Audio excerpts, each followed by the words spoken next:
Alguns ficaram só nos pés, outros com semi-paralisia, outros com a paralisia mais abrangente, né? Mas ainda tem pessoas aí que viveram essa sequela, não deu tempo de vacinar. Depois disso, a vacina tornou-se obrigatória. E até mesmo hoje tem mães que ainda não completam o quadro de vacina com as crianças. Não dói, né? Só levar lá. Oi. Ainda existe o Zé Gotinha? Tipo, as crianças ainda tomam gotinha na boca?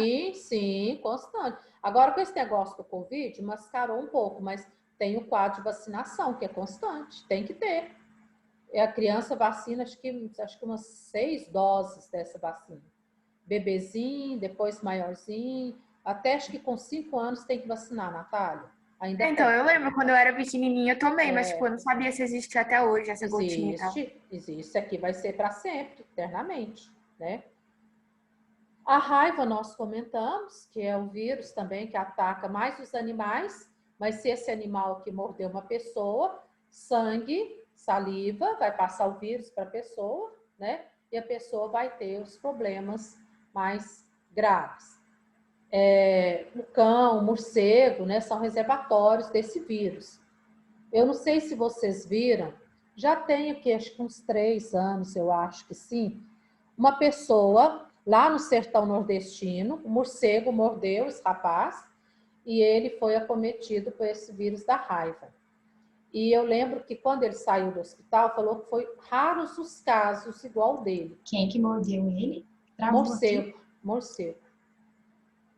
E aí, a casa que ele morava, né, era uma casa muito rudimentar, e o morcego mordeu, rapaz novo, 20 e alguma coisa, e ele adquiriu a raiva.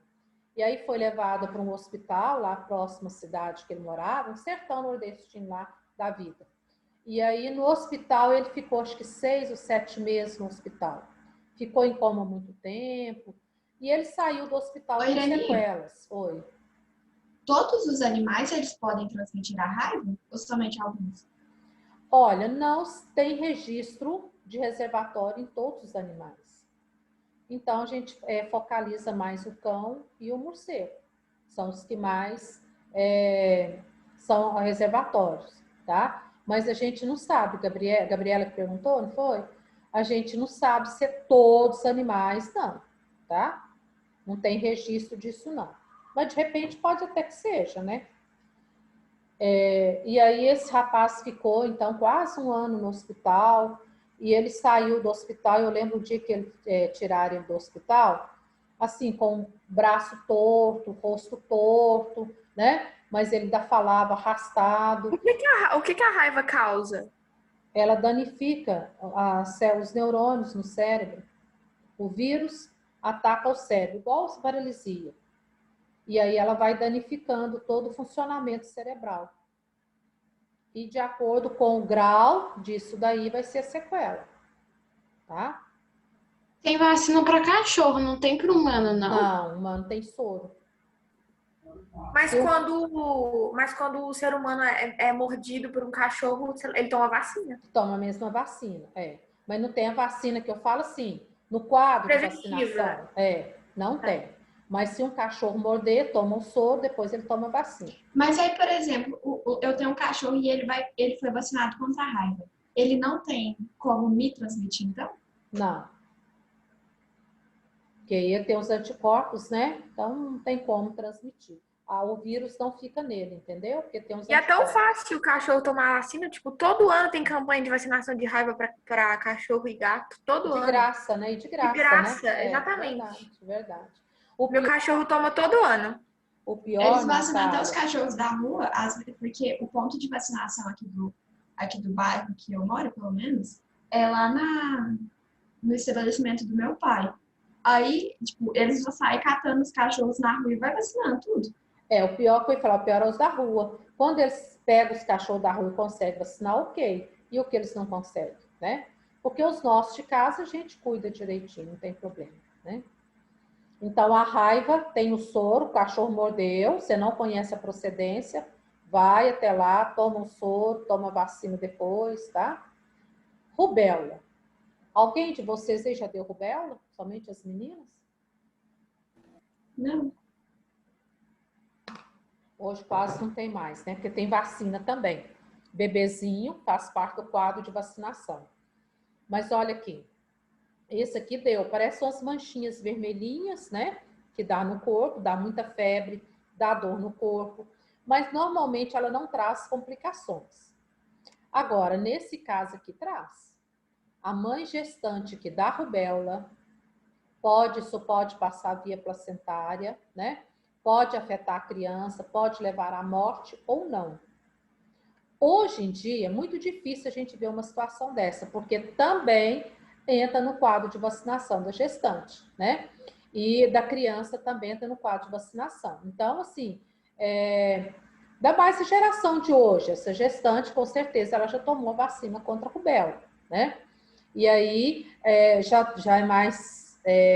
a gente descarta a doença. Mas até um tempo atrás, 50 anos atrás, não tinha um quadro de vacinação da rubéola. E aí, o que acontecia? Às vezes a mãe engravidava e dava doença, dava rubéola, né? E aí passava para a criança, e nós sabemos de várias pessoas também em patrocínio que são sequelas de rubéola, que a mãe estava gestante, deu rubéola e passou para a criança, né? Então, acho que a gente pode até falar, que é público, acho que o pessoal até conhece,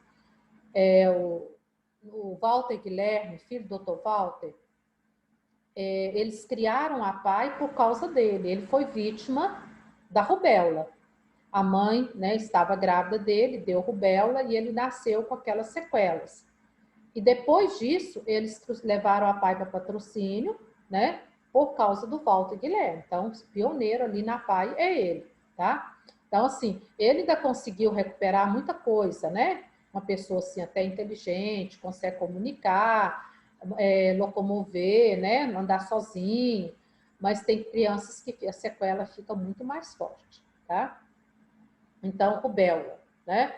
Quem ainda não deu, procura vacinar. Mas o que a rubéola faz no sistema da criança? Ela também afeta o sistema nervoso e vai trazendo sequelas na visão, né? Ela afeta o sistema nervoso da criança também, tá? E aí pode trazer tem como uma paralisias. criança nascer em coma? Eu nunca vi falar. Já nasceu em coma? Nascer em coma. Porque, Não. assim, tem circunstâncias que, às vezes, as pessoas... Não sei o feto, por isso que eu perguntei. As pessoas, elas sofrem de alguma doença, por exemplo, que afeta o sistema nervoso, de forma que eles ficam em coma. Por causa da determinada doença. Aí eu fiquei curiosa a respeito do feto.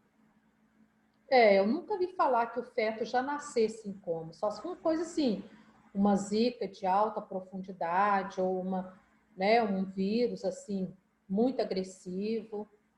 Se tem registro disso, Gabriela, eu nunca vi. Nunca vi. A mãe, sim, pode entrar em coma e faz uma cesárea e tira a criança. Como a gente viu vários casos aí que é relacionado à Covid, né? Estava muito ruim, fez cesárea e tira a criança.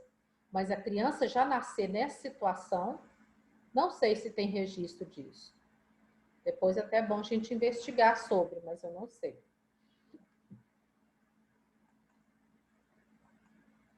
Ó, sarampo, muita criança já teve, muitas pessoas já teve. Tem vacinação hoje, né? Mas mesmo assim, vocês viram, foi o ano passado, que deu aquela invasão dos venezuelanos lá em Roraima, no Amapá?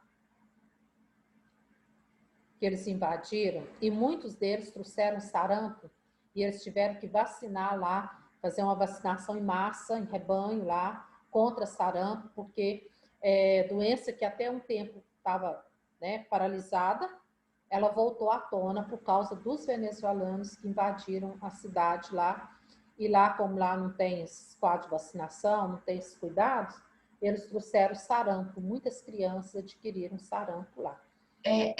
Eu estava olhando, até esse tempo atrás, uma reportagem deles contando que era uma doença erradicada aqui no Brasil, só que também com os movimentos anti-vacina, Aí ela voltou com tudo. Voltou, verdade. Sarampo mata, viu?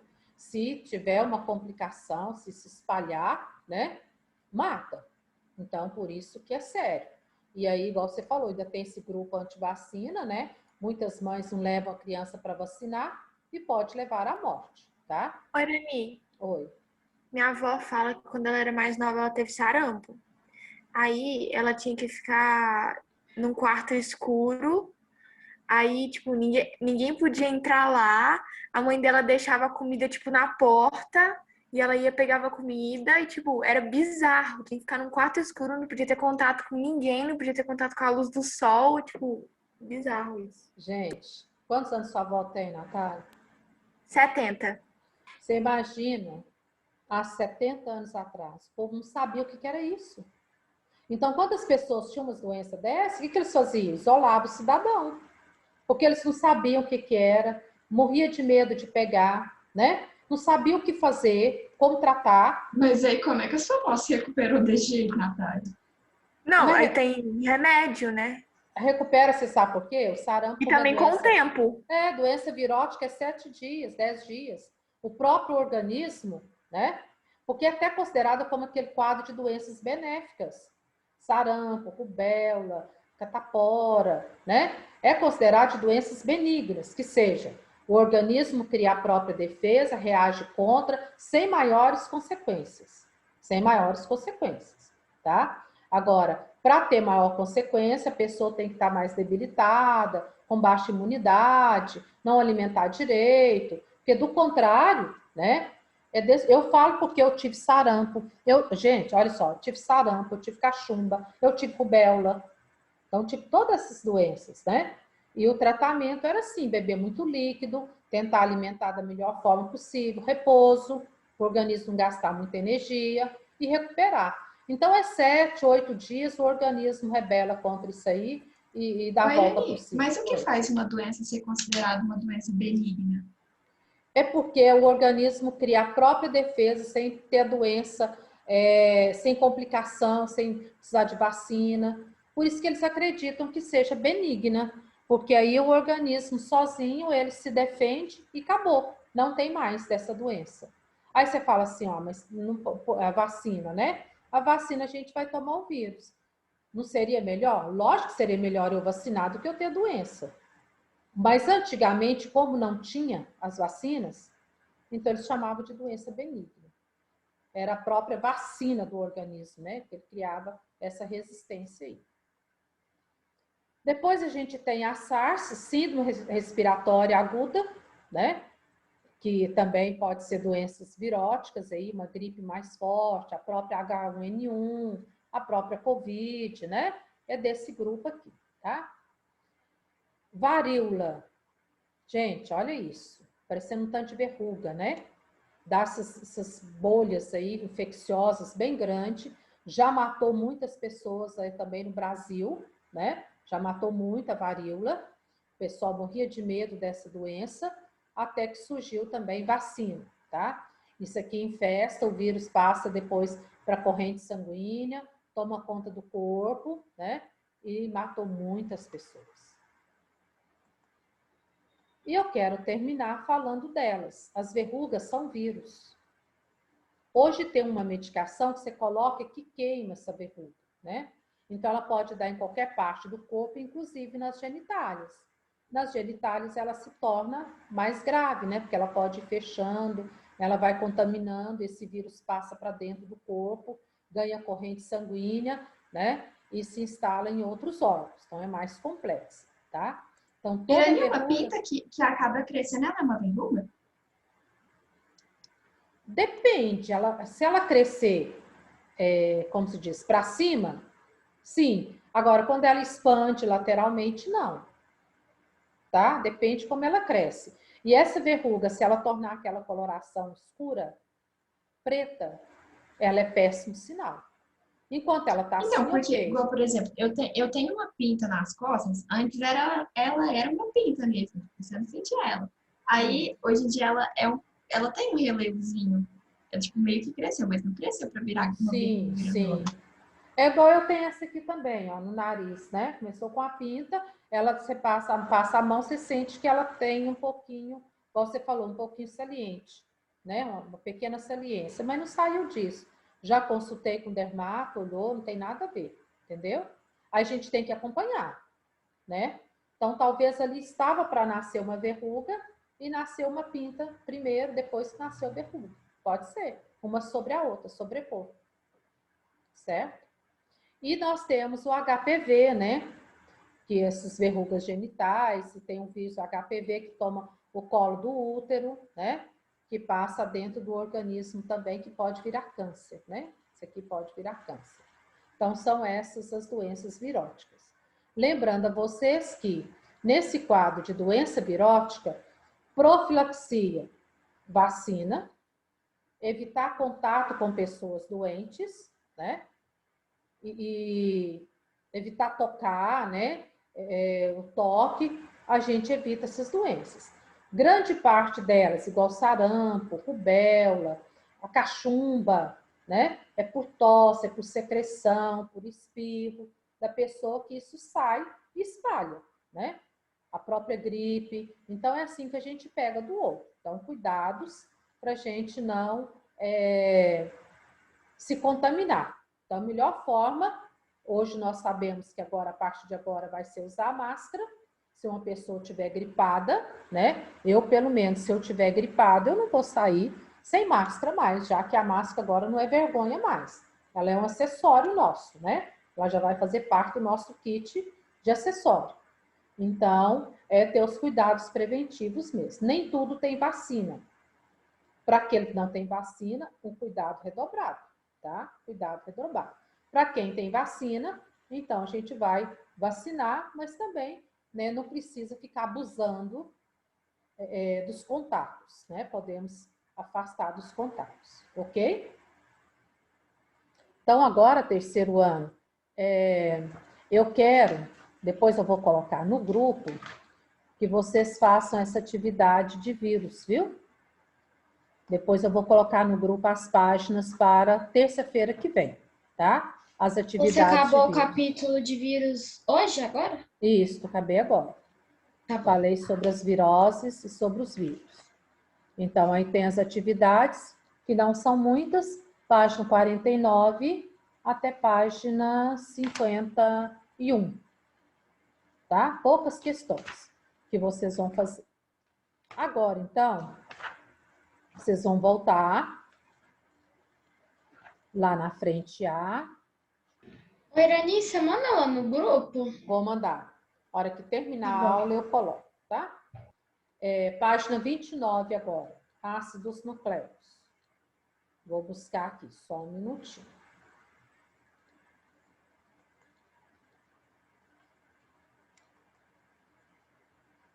Segura aí que eu tô pegando.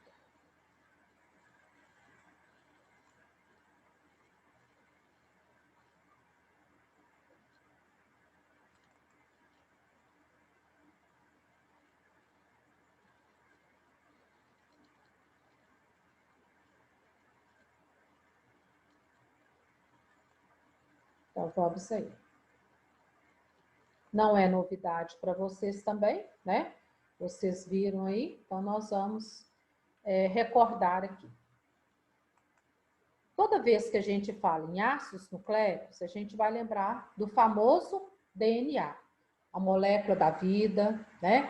E aí nós vamos recordar que quando surgiu as primeiras moléculas no planeta Terra, essa molécula só tornou uma célula viva quando surgiu a molécula de DNA. Quando essa molécula de DNA foi formada e incorporou a molécula que tinha no planeta Terra, nós demos o nome disso de célula.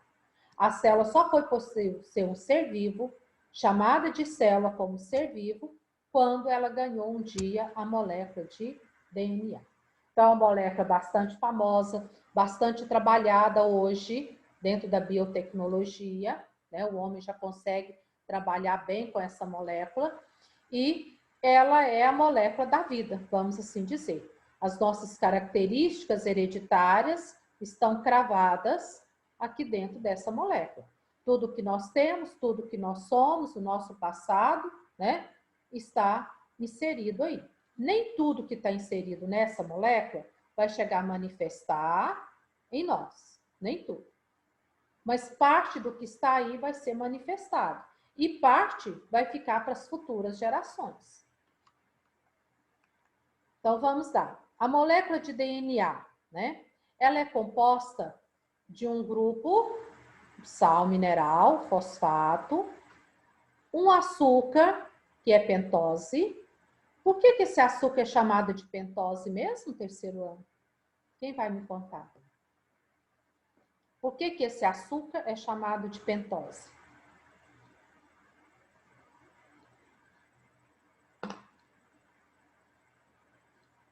Eita, ninguém sabe?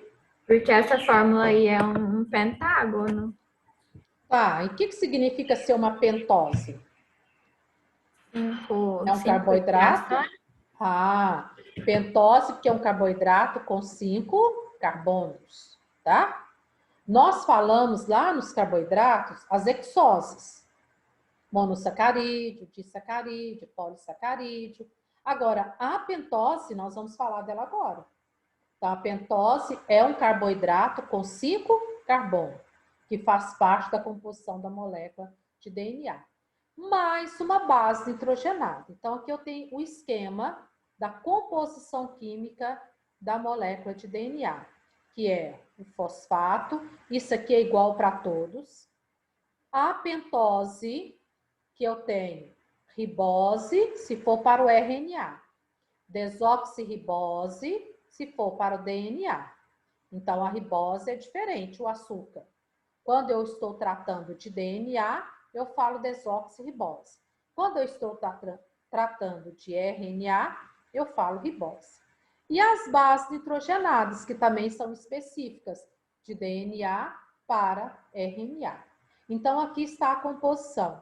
Essa composição aqui unindo, eu formo um nucleotídeo. Nucleotídeo é a menor composição da molécula de DNA.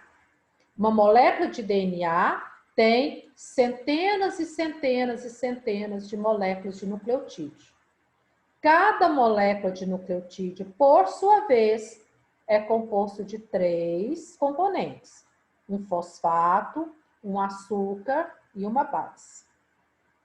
O que nós temos que saber, então, dessas bases? Nós temos as púricas e as pirimídicas, né? Que você tem aí na sua página 29, as púricas e as pirimídicas. As púricas, que é a adenina e a guanina, ela é um anel duplo na cadeia dela. As pirimídicas, que é a citosina, a timina e a uracila, é um anel simples na cadeia dela. O que diferencia ser púrica e pirimídica é a formação dos anéis na cadeia. Ó, aqui eu tenho anel duplo, e aqui eu tenho anel simples, simples, simples. Então, você vai saber que as púricas, adenina e guanina. Pirimídica, citosina, timina e uracila. Certo? Outra coisa que nós vamos recordar aqui agora. As diferenças entre DNA e RNA. DNA e RNA, eu tenho a diferença nas bases. Adenina para RNA. Guanina para... adenina e timina, né? Eu tenho para o DNA. Guanina e citosina para DNA. Agora, o RNA, a adenina vai ligar com uracila. Então, quando você vê as bases, se tiver uracila, não queima neurônio. É RNA, uracila, que liga com a adenina. Se tiver timina, é DNA, que liga com a adenina. Então, a adenina está para os dois. Mas se a adenina ligar com timina, DNA. Se a adenina ligar com uracila, é RNA. Outra diferença nela está na fita. A fita de DNA é uma fita dupla, enquanto a fita de RNA É uma fita simples, tá? Então, nesse Professora Irani, Oi. com licença. A senhora estava falando aí que a fita de RNA ela é simples, mas não tem uns vírus que tem RNA de fita dupla, não? Não, propriamente dito, não. O retrovírus, você vai entender o que eu vou te mostrar aqui agora mesmo, Daniel. Ó, quando eu falo fita dupla, ele tem as duas cadeias ligadas entre si por pontos de hidrogênio. Aqui é uma fita dupla, que eu tenho aqui de cá e de cá. E no meio das duas, eu tenho pontos de hidrogênio ligando as duas fitas. Agora, quando a fita é simples, eu tenho uma cadeia aqui e eu tenho a outra parte do nucleotídeo fica livre, ela não liga do outro lado. Então, no caso desse vírus aí, ele não tem propriamente dita a cadeia dupla. É muito que ele tem de nucleotídeos ligado. Por exemplo, aqui eu tenho uma fita dele e aqui eu tenho um monte de nucleotídeos aqui, ó, que dá a impressão de ser fita dupla. Mas a dupla mesmo eu falo para o DNA. Certo, Daniel? Ok. Aqui a gente tem a demonstração, ó, tá vendo? Das bases, guanina com citosina, adenina com timina e timina com adenina, né? Então, isso aqui é mamão com açúcar para vocês. Ué, gente, eu mexi agora, o trem deu certo. Beleza, ainda bem. Mamão com açúcar para vocês aqui. Então, essa sequência você tem que saber. C liga com G, G liga com C. T vai ligar com A vai ligar com T. E no RNA entra a uracila, para diferenciar. Ó, agora vamos ver os tipos de RNA que existem. Existe o RNA ribossômico, que está presente nos ribossomos, que vai ajudar na síntese de proteína. O RNA transportador, que transporta os aminoácidos para a síntese de proteína, né? É aquele que está passeando lá no citoplasma e os aminoácidos vão encaixando nele. Fala aí para mim, terceiro ano. Como que o aminoácido consegue encaixar no RNA transportador? O que tem no RNA transportador que vai conseguir encaixar com o aminoácido? Quem lembra?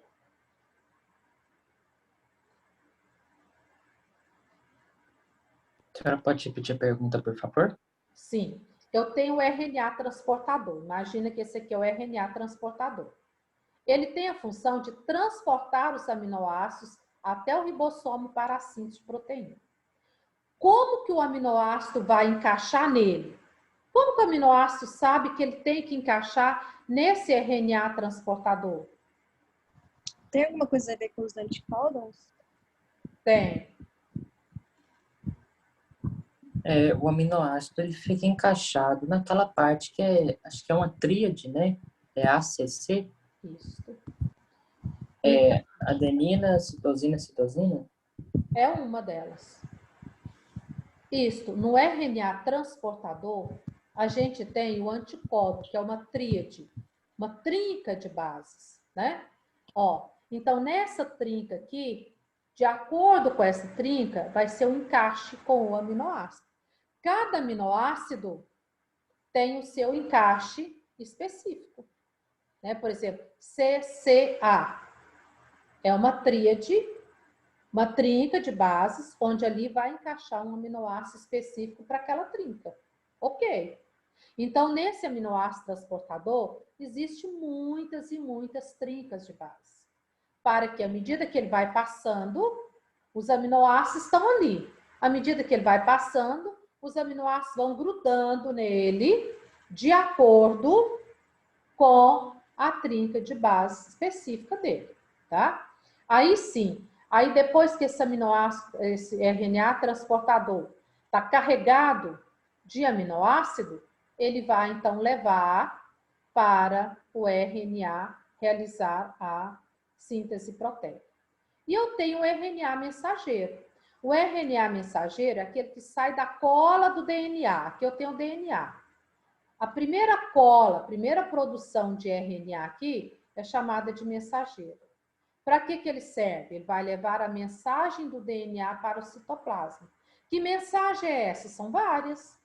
Mensagem para produzir proteína, mensagem para a célula, né, executar o seu trabalho, o seu metabolismo.